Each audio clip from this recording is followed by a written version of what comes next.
bienvenue sur Monaco Info. Sans plus tarder, le sommaire de votre édition. Focus sur la cérémonie de remise des diplômes de la Croix-Rouge monégasque. Valoriser l'image de la place financière en principauté, une volonté du gouvernement princier. La Fondation Prince Albert II, le gouvernement princier et le musée océanographique ont levé le voile sur les instants clés de la grande semaine dédiée aux océans. Le voyage surprise du Printemps des Arts et puis retour sur le 11e Festival international de salsa qui s'est tenu ce week-end en Principauté. Comme chaque année, la Croix-Rouge monégasque a décerné ses diplômes de secourisme. La cérémonie s'est déroulée à l'auditorium Régnier III en présence du souverain. Les détails dans ce reportage signé Vanessa Dessy. Répondre aux réalités des interventions quotidiennes et exceptionnelles, c'est le but de la formation des secouristes proposée par la Croix-Rouge monégasque. Pour être pleinement opérationnels, les bénévoles ont été formés afin de pouvoir dispenser les gestes qui sauvent. Ces formations se déroulent en week-end. Elles durent une journée et demie. Il s'agit essentiellement d'une formation pratique, pas besoin de prendre des notes. Le formateur va montrer dans un premier temps les gestes à faire, expliquer pourquoi ce geste-là plutôt qu'un autre. Et ensuite, les participants vont travailler d'abord sous forme d'ateliers d'apprentissage et ensuite, on va les mettre en situation. On va les impliquer un maximum en utilisant donc, du maquillage pour simuler les plaies, du faux sang pour simuler les hémorragies. Et ils joueront le rôle de sauveteurs face à une victime et devront mettre en pratique, en cas concret, les gestes qu'ils auront appris auparavant. Plus de 600 bénévoles ont spécialement été mis à l'honneur. Le souverain a tenu à rendre hommage à toutes ces personnes qui se sont particulièrement impliquées. À l'auditorium ce lundi soir régnait comme un air de fierté chez les diplômés. On ressent quand même une grande fierté de pouvoir assister à ce diplôme, d'avoir pu suivre les cours grâce à la Croix-Rouge de Monaco et c'est un grand honneur. Je suis très fière d'avoir participé à ça pour aider mon prochain et je pense que c'est nécessaire aujourd'hui d'être réactif à une situation particulière. C'est un honneur. C'est vrai que voilà, c'est quand même le souverain de Monaco, je l'ai passé sur Monaco, c'est vrai que c'est quand même un honneur de le rencontrer et de se dire que c'est lui qui va nous le remettre. Beaucoup de fierté déjà que c'est remis dans un lieu extraordinaire, donc c'est déjà bien. Et puis la fierté d'avoir réussi le concours, enfin le concours qui est un petit stage, mais c'est très sympathique, c'est très enrichissant et puis on connaît maintenant, on peut sauver des vies peut-être. Entièrement gratuite et ouverte à tous, ces formations proposent plusieurs formules. Les renseignements sont disponibles sur le site internet de la Croix-Rouge monégasque. Jeudi dernier, le ministre d'État recevait les collaborateurs des banques ayant obtenu la certification professionnelle monégasque. L'objectif étant de valoriser l'image de la place financière en principauté. Le récit, toujours Vanessa Dessy. En 2010, l'autorité des marchés financiers a introduit en France une certification pour les professionnels de l'investissement. La principauté devait alors s'adapter à cette évolution. C'est pourquoi l'Association monégasque des activités financières s'est rapprochée du gouvernement princier afin de construire ce projet. Ce dispositif a pour but de renforcer le niveau de compétence des collaborateurs des banques et des sociétés de gestion monégasques. L'objectif, il est simple, c'est de remonter le niveau d'expertise professionnelle de la place. Être parmi les premiers pays à avoir organisé un tel diplôme que doivent présenter et réussir tous les collaborateurs des banques et des sociétés de gestion qui sont en contact soit direct avec la clientèle, soit avec les marchés. Ces 88 diplômés ont suivi une formation de 44 heures au total. 16 heures étaient consacrées à la déontologie, le reste étant essentiellement un enseignement technique dédié à la macroéconomie et aux outils financiers spécifiques. C'était pas facile, hein, c'est pas évident comme diplôme. Beaucoup de travail au quotidien. Et puis des révisions. Bon, en tant qu'italienne, c'était pas facile par rapport à la langue, mais voilà, on a bien été accompagnés. Et les clients nous font confiance, ils nous confient leurs avoirs Et on se doit de travailler de façon professionnelle et ce diplôme nous donne une reconnaissance officielle de notre profession. Je suis très honorée de l'avoir eu. Depuis la création de cette certification monégasque, 225 professionnels ont été diplômés. Première édition d'un événement, la Monaco Ocean Week. Les temps forts ont été présentés mardi matin au Yacht Club, comme vous l'explique Sandrine Nègre. Les océans sont précieux, protégeons-les. Une phrase simple, mais aux enjeux primordiaux. Elle figure sur l'affiche de la Monaco Ocean Week qui, du 30 mars au 4 avril, proposera différents rendez-vous portés à la fois par la Fondation Prince Albert II, le gouvernement princier, le musée océanographique, le Yacht Club et le centre scientifique de Monaco. Des rendez-vous au cours desquels il sera question de l'avenir de notre planète bleue, de la préservation du milieu marin et de sa biodiversité. Nous travaillons tous dans la même direction, mais il était apparu important, et notamment au prince souverain, d'avoir une expression de ce travail et de se donner la possibilité d'échanger sur ces travaux, puis de le montrer à l'extérieur, y compris au public. Donc c'est l'objet de cette première semaine des océans, avec un programme qui est diversifié comme le sont les problèmes qui sont posés aux océans à l'heure actuelle. Et cette première édition se déroulera dans différents lieux emblématiques, centres scientifiques, organisations hydrographiques internationales, musées océanographiques, yacht club ou stars and bars, avec des experts internationaux comme l'océanographe Sylvia Earle ou Carmenou Vela, commissaire européen à l'environnement, mais les actions menées sur le sol monégasque sous l'impulsion de son Altesse Sérénissime le Prince Albert II seront aussi présentées. Le gouvernement appuie cette politique, bien sûr, et mon département plus particulièrement, puisque la direction de l'environnement fait partie de mes attributions. Depuis l'année dernière, interdiction des sacs plastiques en principauté de Monaco, je rappelle le danger de la prolifération des sacs plastiques, que ce soit au niveau des océans, des mers, puisque beaucoup d'animaux ingurgitent ces sacs en plastique, et également au niveau de l'émission des gaz à effet de serre dans l'usine d'incinération, tous ces sacs en plastique qui sont brûlés. Donc depuis plus d'1 an, nous avons interdit l'utilisation des sacs plastiques en Monaco. Un autre exemple, c'est l'interdiction de la consommation du thon rouge en principauté de Monaco. Normalement, on ne trouve pas de thon rouge dans les différents restaurants de la principauté. Au total, 30 événements composeront cette semaine basés sur les échanges et la mobilisation.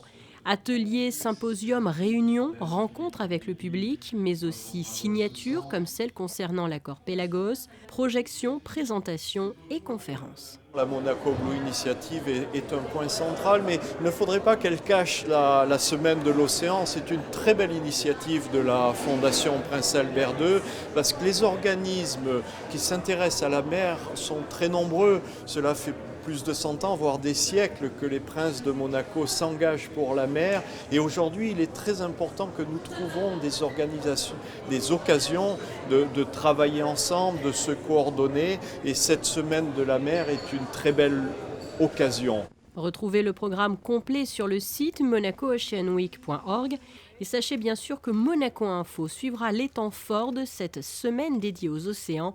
Différents reportages vous seront donc proposés dans nos journaux. Et puis sinon, dans le reste de l'actualité en principauté. Le lundi 20 mars, à 20h au Théâtre des Variétés, a eu lieu un spectacle musical intitulé « Chantons pour les jeunes du Malawi ». Une initiative prise par une classe de seconde option internationale du lycée Albert Ier sous l'impulsion de leurs professeurs. L'objectif, récolter des fonds pour les enfants de l'un des pays les plus pauvres d'Afrique et permettre aux très jeunes filles de ne pas quitter l'école pour se marier prématurément. Et c'est l'association monégasque Si on chantait qui a été sensible à ce projet et qui a donc mobilisé 25 chanteurs pour organiser ce spectacle musical. Le soleil brillait, la forêt chantait au bout des marécages.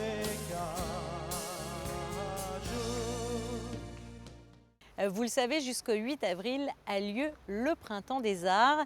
Habituellement, le voyage surprise emmène les spectateurs dans différents endroits de la région pour écouter des mini-concerts. Et cette année, exceptionnellement, le voyage surprise avait lieu en principauté, dans 4 lieux différents de Monaco. Regardez ce reportage signé José Sacré. Dans le tunnel Riva, sur le quai Antoine Ier, le pianiste Stefano Tomopoulos a joué Macrocosmos de George Crumb, 12 fantaisies sur le thème du zodiaque pour piano amplifié. Au lycée hôtelier, le claveciniste Jean Rondeau a interprété les œuvres de Bach et de Rameau. À Fontvieille, au musée de l'automobile, Berlioz était au programme avec les Nuits d'été, première version, interprétée par la mezzo-soprano Isabelle Vernet et la pianiste Erika Guillaumard. Enfin, au musée océanographique a été donnée une création, commande du Printemps des Arts de Monte-Carlo, Mazeppa ou l'amoureuse échappée de Patrick Marchand, interprétée par la soprano Chantal Perrault et l'ensemble Sébarré sous la direction de Sébastien Boin. C'était les 4 étapes et les 4 concerts au programme du toujours très prisé voyage surprise du Printemps des Arts de Monte-Carlo. Un voyage surprise qui en fait n'en était plus un puisque le public savait que tout se déroulerait à Monaco, mais il ne connaissait ni les lieux, ni les programmes, ni les interprètes de ces concerts. Il a répondu présent. Plus de 300 spectateurs auditeurs ont participé à cet après-midi musical et ils n'ont pas été déçus. Génial. On a eu 4 concerts de grande classe. C'était super.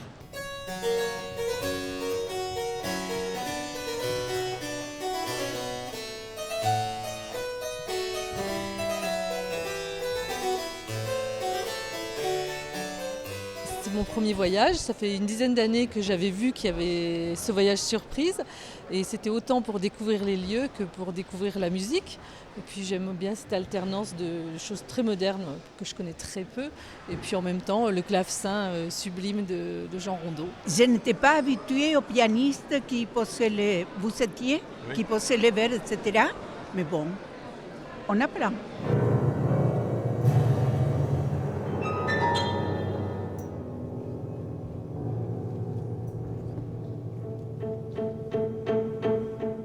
Il faut accepter la modernité. Chacun à un moment donné a été moderne, même Mozart a été moderne, il a été critiqué. J'ai découvert le garage Riva, dont j'avais souvent entendu parler parce qu'il s'y passe de temps en temps des choses, mais j'avais jamais eu l'occasion d'y aller, donc j'étais très content d'y faire un tour. C'est amusant, quand on écoute de la musique contemporaine, il y avait un monsieur derrière nous qui dit on peut parler parce que de toute façon c'est la musique contemporaine, il nous empêchait d'écouter le piano que je trouvais très très bien. Quand vous demandez à un pianiste de venir jouer pendant 20-25 minutes dans un hangar à bateau, quelles sont leurs réactions ? Non, tous les musiciens réagissent très bien. C'est très curieux d'ailleurs parce que certains sont, vous le savez, très connus, comme Rondeau, des choses comme ça. Mais dès que je discute avec eux, je leur explique le projet, etc. Et ça les intéresse, ça les captive eux aussi. Et ils jouent le jeu parce qu'ils ont moins de publicité forcément au départ, puisqu'ils ne sont pas dans le programme. Mais non, ils jouent le jeu. J'ai vraiment jamais eu de gens qui ont refusé quoi que ce soit.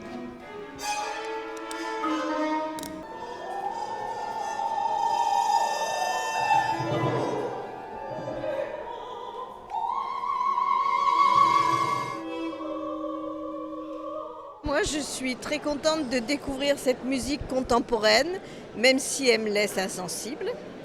Mais il faut savoir ce qui se crée actuellement.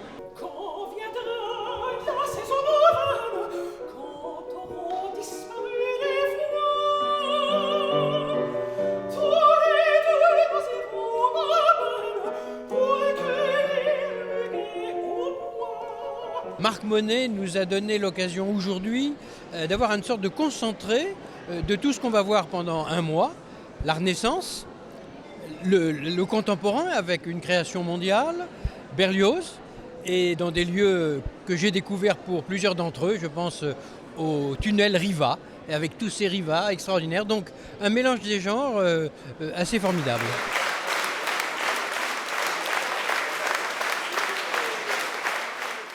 Du 17 au 19 mars, le 11e Festival international de salsa de Monaco a accueilli les passionnés de danse latine, un événement convivial qui prend chaque année de plus en plus d'ampleur et qui suscite un véritable engouement en principauté. Retour en images sur ce festival. Cours de danse, spectacles, soirées dansantes, les meilleurs artistes internationaux du moment ont fait valser durant 3 jours la principauté. Venus des 4 coins du monde, musiciens, danseurs et DJ ont permis aux participants de ce festival de salsa de s'évader le temps d'un instant. Et même si tous ne parlaient pas la même langue, le langage du corps, lui, leur a permis de communiquer entre eux.